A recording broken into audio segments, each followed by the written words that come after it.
semuanya, perkenalkan kita dari tim 17. Tim ini beranggotakan saya, Ervet Akbar, dan teman saya, Gusti Putra Adi Negara. Ide tim kami berjudul Suksesin. Suksesin merupakan terobosan baru dalam hal penggalangan dana secara online. Suksesin merupakan satu solusi dari 17 goals dan 169 target pada SDGs atau Sustainable Development Goals. Poin Sustainable Development Goals yang coba kita angkat yaitu poin nomor 4, kualitas pendidikan. Pada poin ini menerangkan bahwa bagaimana caranya kita menciptakan pendidikan yang inklusif, kesetaraan kualitas pendidikan, dan juga kesempatan untuk belajar bagi semuanya. Latar belakang yang pertama adalah dikutip dari website CNN Indonesia. Data dari UNICEF pada tahun 2016 menyatakan bahwa 2,5 juta anak Indonesia tidak dapat melanjutkan sekolahnya. Apabila kita bagi kembali, 600.000 anak Indonesia di tingkat sekolah dasar dan juga 1,9 juta anak Indonesia di tingkat sekolah menengah pertama tidak dapat melanjutkan sekolahnya. Angka ini termasuk tinggi, dan mari kita cari solusinya bersama-sama. Latar belakang selanjutnya yaitu, kita juga melihat bahwa yayasan sosial dan panti asuhan juga merupakan pihak yang penting dalam pendidikan di Indonesia. Namun faktanya, kita masih banyak mendengar bahwa adanya beberapa yayasan sosial dan panti asuhan yang terkendala akan biaya, karena dalam operasional mereka mengandalkan sumbangan sebagai sumber utamanya. Padahal dalam fakta di lapangan, prestasi dari anak-anak di panti asuhan ataupun yayasan sosial tidak kalah dengan mereka yang menempuh di sekolah umum, seperti itu. Mulai dari prestasi akademik maupun non-akademik. Latar belakang selanjutnya yaitu, kita melihat banyaknya tren donasi online yang mulai digandrungi saat ini. Dan beberapa platform donasi online mulai bermunculan seperti kitabisa.com, ACT, dan Gandeng Tangan, atau beberapa platform lain yang sama-sama bergerak di bidang platform donasi online. Dari itu, kita mencoba melihat peluang bahwa kenapa kok kita tidak mencoba penggalangan donasi online khusus untuk membantu bidang pendidikan, seperti itu. Apalagi kalau melihat data yang kita dapat dari jumlah donasi yang ada di kitabisa.com mulai tahun 2015 sampai 2018 terus mengalami peningkatan. Yang mulanya dari 2015 sekitar 7,2 miliar, di tahun 2018 mencapai 490 miliar. Dari tahun 2015, 16, 17, dan 18 terus mengalami peningkatan. Latar belakang selanjutnya yaitu donasi online yang mulai terjadi ini sudah berjalan cukup baik. Namun ada beberapa berita negatif yang mulai bermunculan seperti tentang penyalahgunaan dana mungkin, dan contohnya adalah sebagai berikut. Dari hal tersebut, kita belajar bahwa bagaimana sih caranya platform donasi online itu menepis tidak profesional, tidak tepat sasaran, dan tidak transparan. Latar belakang yang terakhir yaitu, selain kita memikirkan bagaimana caranya menepis 3 hal yang saya sebutkan barusan, kita juga harus memikirkan bagaimana caranya menjaga keberlangsungan proses donasi yang berlangsung. Kita harus bisa menjawab bagaimana caranya agar donatur tidak hanya sekali dalam berdonasi, tapi ingin terus berdonasi. Apa itu Suksesin? Suksesin adalah suatu platform donasi online yang profesional dan transparan, sehingga bantuan dana dari donatur bisa tepat sasaran dan donatur merasa puas dan ingin terus berkontribusi untuk membantu anak asuh di yayasan sosial dan panti asuhan. Suksesin merupakan manfaatan dan penggabungan antara peran manusia dan peran teknologi untuk hal donasi. Di sini, manusia dan teknologi bersama-sama berdampingan untuk melakukan suatu hal yang mulia, yaitu berdonasi untuk pendidikan. Alur yang ada pada Suksesin yaitu, Suksesin sebagai perantara atau jembatan antara donatur dan juga yayasan sosial ataupun panti asuhan, dalam hal saling membantu dan memberikan bantuan dana pendidikan kepada anak asuh yayasan sosial dan panti asuhan. Fitur yang ada pada Suksesin yaitu, yang pertama adalah validasi yayasan.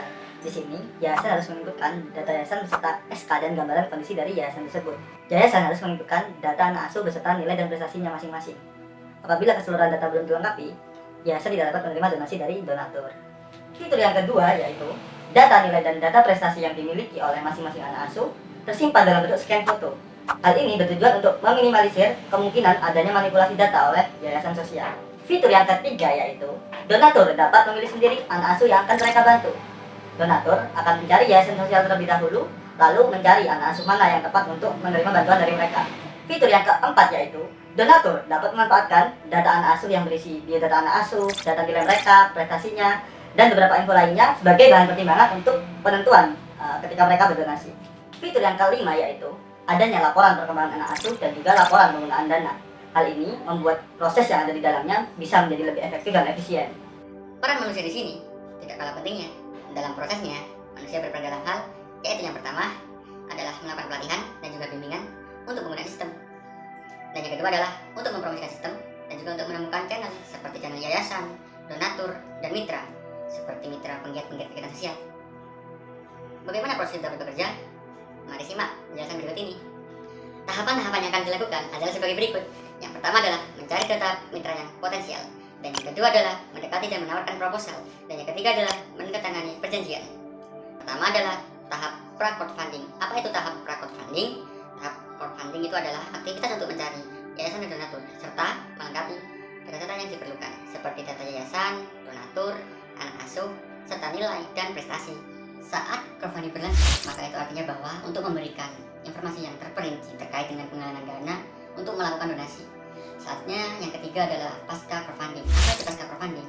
Di situ ada dua, yaitu yang pertama adalah pembuatan laporan pengajuan nilai dan prestasi, dan yang kedua adalah pembuatan laporan terkait dengan penggunaan dana. Setelah 3 tahap tadi terlampaui, maka selanjutnya kita akan ke tahap keberlanjutan. Apa itu tahap keberlanjutan? Tahap keberlanjutan adalah bagaimana cara si donatur merasa puas dengan hasil yang diberikan, dan bagaimana pula donasi tersebut dapat teramalkan secara berkelanjutan, dan tentunya yayasan merasa terbantu dengan dana yang diberikan. Bagaimana sistem ini dibuat? Ada 4 tahap. Yang pertama adalah mencari kebutuhan data dan mencari kebutuhan sistem. Dan yang kedua adalah merancang sistem, itu pasti. Dan yang ketiga adalah mengimplementasikan sistem dengan coding dan juga melakukan tahap pengujian. Dan yang keempat adalah melakukan pelatihan penggunaan sistem dan juga memonitoring atau juga maintenance sistem tersebut. Konsep besar yang kami tawarkan adalah penggalangan dana yang bersifat profesional, transparan, tepat sasaran, dan juga berkelanjutan. Dengan begitu, ketidakpercayaan donatur untuk mendonasikannya itu tidak akan muncul. Dengan begitu, semakin banyak donasi yang diperoleh, maka semakin banyak pula anak Indonesia yang bersekolah. Potensi yang bisa kita manfaatkan sekarang ini adalah meningkatnya jumlah pengguna internet aktif di Indonesia.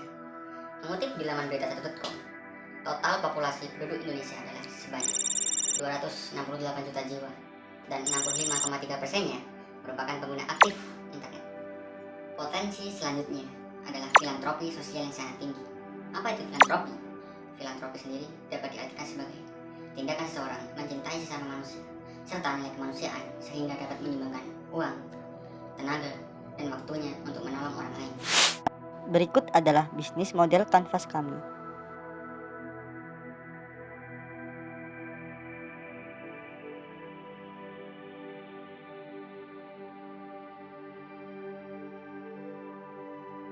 Struktur tim dari Suksesin sementara ini yaitu CEO yang membawahi 3 divisi, yaitu divisi keuangan, divisi marketing, dan divisi pengembangan. Di sini nantinya divisi pengembangan akan dibagi lagi menjadi 2 subdivisi, yaitu divisi pemrograman dan divisi media kreatif. Tentunya struktur ini tidak paten, akan berubah seiring berjalannya waktu dan kebutuhan dari suatu organisasi ini. Selanjutnya, kita akan memaparkan tentang finansial. Berikut ini tabel pengeluaran dana yang dikeluarkan oleh tim Suksesin untuk membangun bisnisnya. Jika ditotal sekitar 260 juta. Selanjutnya yaitu pendapatan. Di sini di tahun pertama kita misalkan bahwa kita mendapatkan 60 donasi kecil, 50 donasi sedang, dan 40 donasi besar. Di sini untuk masing-masing 200 anak asuh, dan apabila kita total berjumlah 280 juta dari biaya admin di tahun pertama. Selanjutnya di tahun kedua kita coba naikkan lagi permisalan kita menjadi kita mendapatkan 70 donasi kecil, 60 donasi sedang, dan 45 donasi besar untuk masing-masing 250 orang. Di sini apabila ditotal mencapai sekitar 406.250.000. Di tahun ketiga, kita misalkan bahwa kita mendapatkan 80 donasi kecil, 65 donasi sedang, dan 55 donasi besar untuk masing-masing 300 anak asuh.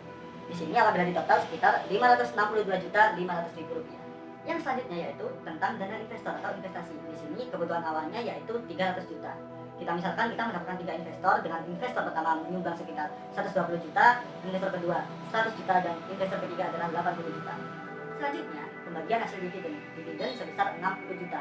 Dan nantinya masing-masing investor mendapatkan pendapatan per tahun yang berbeda-beda menurut dari investasi yang mereka berikan.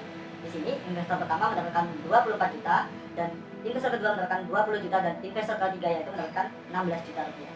Ya, selanjutnya yaitu tabel BEP investor. Di sini juga dipaparkan pendapatan investor per bulannya dan juga durasi BEP per bulan. Baik, untuk selanjutnya kita akan membahas tentang keuntungan dalam 3 tahun.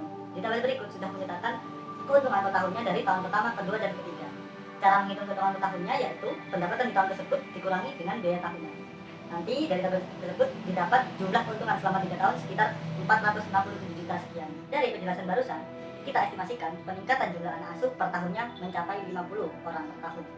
Berdasarkan pembahasan barusan, maka didapat nilai BEP sebesar 210 donasi kecil, 175 donasi sedang, dan 140 donasi besar. Dan apabila total sebanyak 525 donasi.